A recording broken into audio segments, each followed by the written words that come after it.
आप हैं consumer TV के साथ। शहरियों ने चीफ जस्टिस ऑफ पाकिस्तान से दरख्वास्त की है कि वो जजेस की तनख्वाहों में हालिया इजाफा वापस करें। दूसरी खबर है 27 लाख शहरियों का डाटा चोरी हो गया। और तीसरी खबर है कि अब बैंकों पे लाजिम है कि वो हर शिकायत का अजाला 30 दिन के अंदर अंदर करें। तो पहली खबर की तरफ चलते हैं।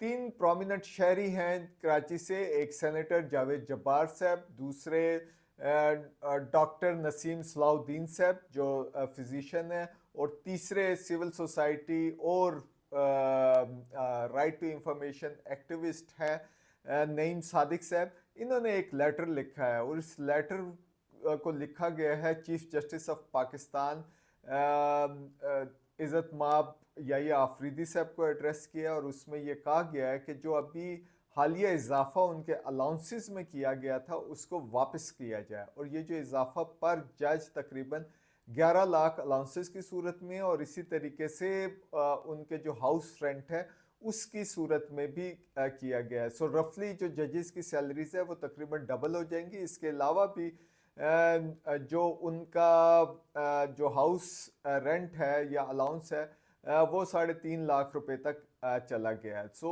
जो लेटर लिखा गया है उसमें एक कॉन्स्टिट्यूशन प्रिंसिपल ऑफ पॉलिसी को का आर्टिकल 38 को कोट किया गया है। आर्टिकल 38 जो इंश्योर करता है कि तमाम शहरियों की equal well being, economic well being होनी चाहिए।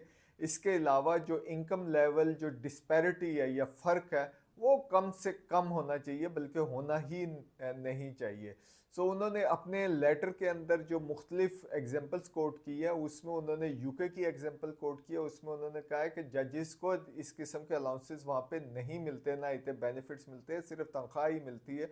और जब वो रिटायर होते हैं तो सिर्फ एक उनका इज्जत का नाम लिया जाता है, लॉर्डशिप या लेडी लॉर्डशिप लिया जाता है।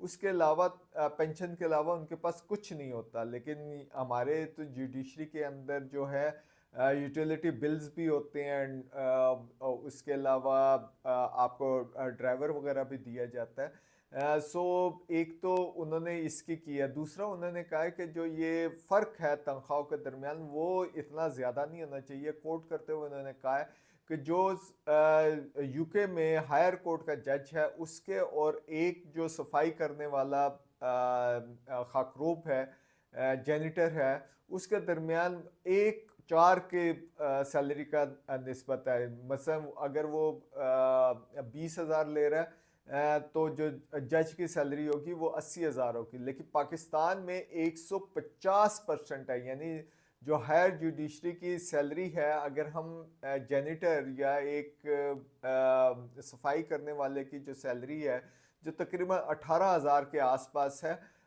और काम भी उनको 30 डेज करना पड़ता है और जिसमें छुट्टी भी नहीं मिलती। इवन जो पब्लिक हॉलीडेज होती है यानी इकबाल डे उस पर भी छुट्टी नहीं मिलती।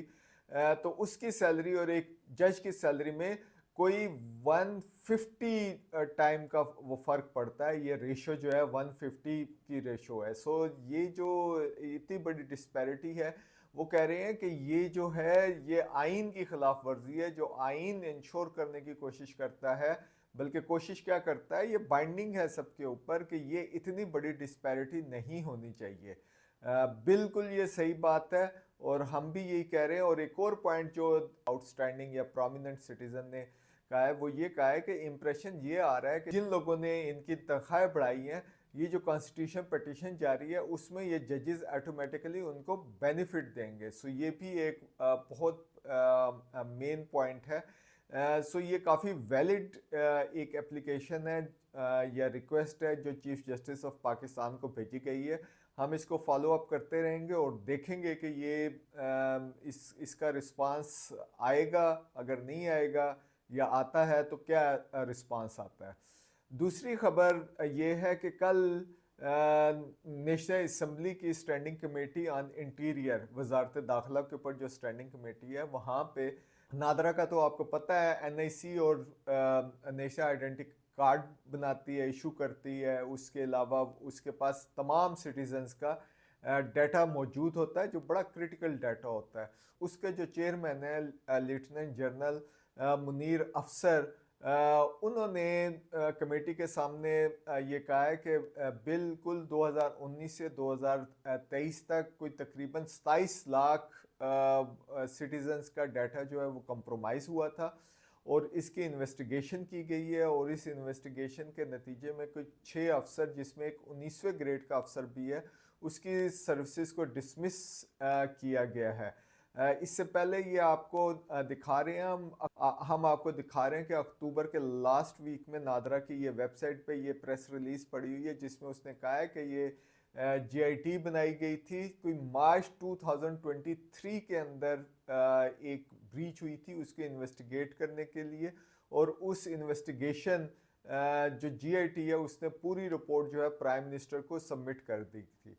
अभी तक तो वो पूरी इंफॉर्मेशन नहीं है, लेकिन अगर 27 लाख शहरियों का डाटा कंप्रोमाइज़ होता है या चोरी होता है तो ये बहुत बड़ी एक चीज़ है, क्योंकि डेफिनेटली हर इंसान की आइडेंटिटी है और उसकी आइडेंटिटी के साथ उसकी जो फाइनेंशियल जो सिक्योरिटी है वो भी लिंक अप हुई हुई है। बाकी दूसरी हम सिक्योरिटीज़ की बात नहीं करते, लेकिन फाइनेंशियल सिक्योरिटी ख़ासतौर पे माँ का नाम उसके साथ लिंक हुआ हुआ है, एनआईसी नंबर है।